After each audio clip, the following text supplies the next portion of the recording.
Coucou tout le monde, j'espère que vous allez bien. Aujourd'hui, nouvelle vidéo sur les reptiles. Aujourd'hui, on va parler sur le jeûne des reptiles. Alors le jeûne, pas le petit ou le bébé, mais le jeûne, le fait de ne pas manger pendant un laps de temps. Et sans plus attendre, on y va de suite. C'est parti! Dans la logique des choses, que ça soit pour les lézards, que ça soit pour les serpents, les tortues ou tout autre animal, le jeûne va durer plus ou moins longtemps en fonction de l'âge de l'animal. Si admettons c'est un juvénile, et bien, il va pouvoir jeûner pendant quelques jours seulement.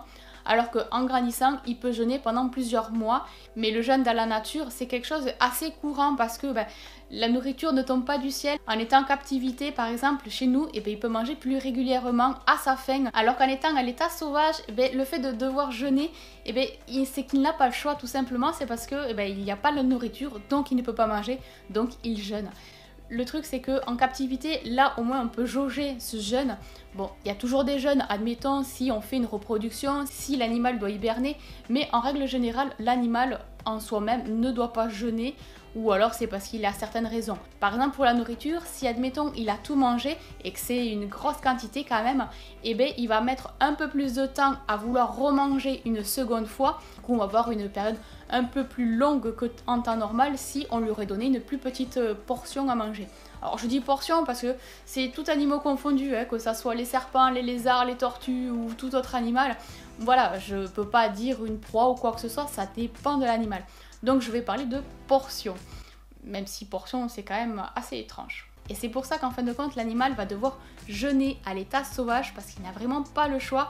Et d'un côté je trouve ça un peu triste parce que plus ça va et moins il y a d'animaux sur Terre. C'est vrai qu'il y a pas mal d'animaux qui disparaissent, il y a certains animaux qui sont en voie d'extinction actuellement et que d'ici quelques années ils n'existeront plus. Plus ça va avec le temps et plus en fin de compte on perd des espèces.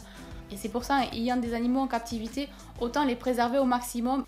Petite question du jour, je voudrais savoir à partir de quel moment, à partir de quels symptômes vous vous considérez malade. Moi pour ma part j'attends d'avoir plusieurs symptômes, style la fièvre, les courbatures, les maux de gorge, le rhume, voilà, je me considère malade. Bon, si je me sens potentiellement bien, je me considère pas malade jusqu'à aller voir le médecin. Je sais que j'ai un petit stock dans mon tiroir, donc ça fera l'affaire. Là, au niveau de mes tilica, mes gros lézards australiens, là un petit peu, je vois au niveau de l'alimentation pour pouvoir jauger ou pas. Et c'est vrai que si, admettons, je vais donner une trop grosse portion, 2-3 jours après, ils vont pas forcément bien manger ou pas manger du tout. En fonction des saisons, ils vont quand même avoir un rythme alimentaire plus ou moins élevé. En hiver, ils vont pas manger énormément. C'est en été qu'ils vont vraiment très bien manger. Après, est-ce que c'est pareil pour tous les animaux ou pas? Je ne sais pas. C'est vrai que pour les tortues, j'ai pu remarquer pareil qu'il y avait des hauts, il y avait des bas au niveau de l'alimentation. L'alimentation est toujours donnée à volonté. Et en comparaison avec les tilica, par exemple, eux, je vais leur donner à peu près 3 fois par semaine. Bien sûr, 3 fois à peu près, parce que dans une semaine, c'est un peu chaud de vraiment mettre tout pile 3 repas par semaine. Au niveau des serpents et juvéniles, je vais nourrir 2 fois par semaine, puis après 1 fois par semaine, puis après entre 7 et 10 jours, tous les 15 jours, 3 semaines, ils vont manger leur petite proie. Donc il faut vraiment observer son animal pour voir un petit peu si oui ou non il a envie de manger, si oui ou non il a besoin de manger. Et comme ça, au moins, on arrive plus ou moins à gérer le truc, sans pour autant qu'il soit obèse, sans pour autant qu'il soit...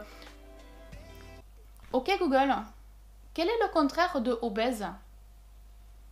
Ouh là là là là, vous me posez une colle.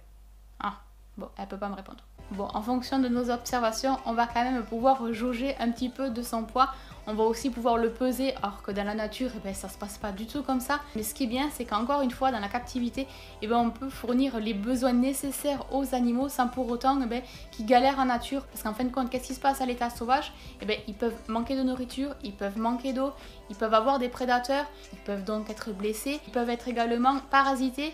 Alors, le tout mélangé, franchement, c'est pas super. Bien qu'il soit libre, l'animal, je ne pense pas que ce soit la meilleure vie qu'il puisse avoir.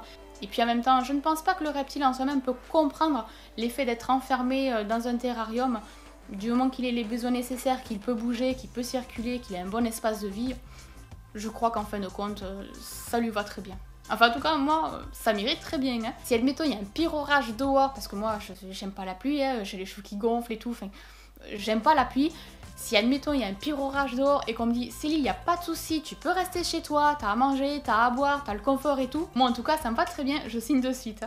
Pour faire une petite conclusion, le jeûne chez les reptiles ça dépend vraiment de l'animal, de sa taille et de l'âge de l'animal.